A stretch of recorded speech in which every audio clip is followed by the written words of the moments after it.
Hello, আপনাদের মাঝে আবার ফিরে এলাম। কেমন আছেন সবাই? আশা করি ভালো আছেন। তো আগামী দিনের রাজনীতি, আজ কমপ্লিট শাটডাউন চলছে। রাস্তাঘাট অনেকটাই শুনশান, মানুষ আতঙ্কগ্রস্ত, সবাই গৃহবাসী হয়ে পড়েছে এবং সবার মধ্যে চাপা আতঙ্ক।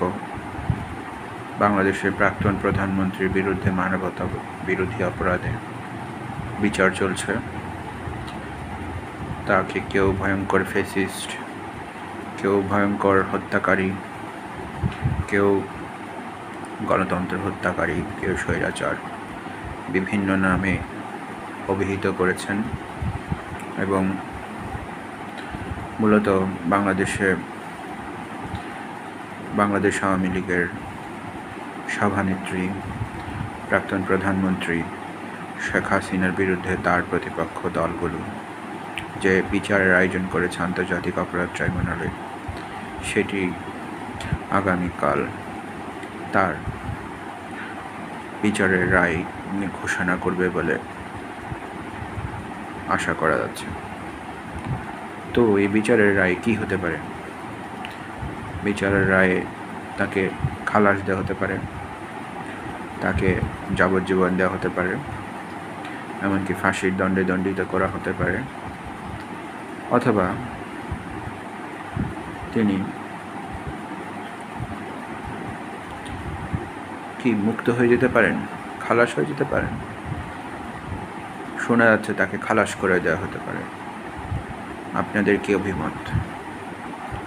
তবে আগামীকাল তার বিরুদ্ধে যদি ফাঁসির রায় হয়, সেক্ষেত্রে কি বাংলাদেশ ফেটে পড়বে?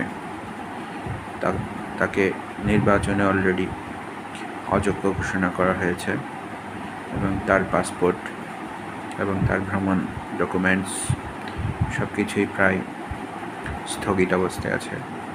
তো তিনি এই মুহূর্তে ভারতে অবস্থান করছেন এবং তার বিরুদ্ধে রায় ঘোষিত হলে তিনি তার প্রতিক্রিয়া হয়তো ব্যক্ত করবেন, অথবা রায়ের পর তিনি যাতে অভিব্যক্তি না দেন সেই বিষয়ে বাংলাদেশ সরকার ভারতের কাছে অনুরোধ করবে। তো এই পরিস্থিতিতে বাংলাদেশ একটি বিস্ফোরণমুখ অবস্থায় আছে। আমরা অপেক্ষা করছি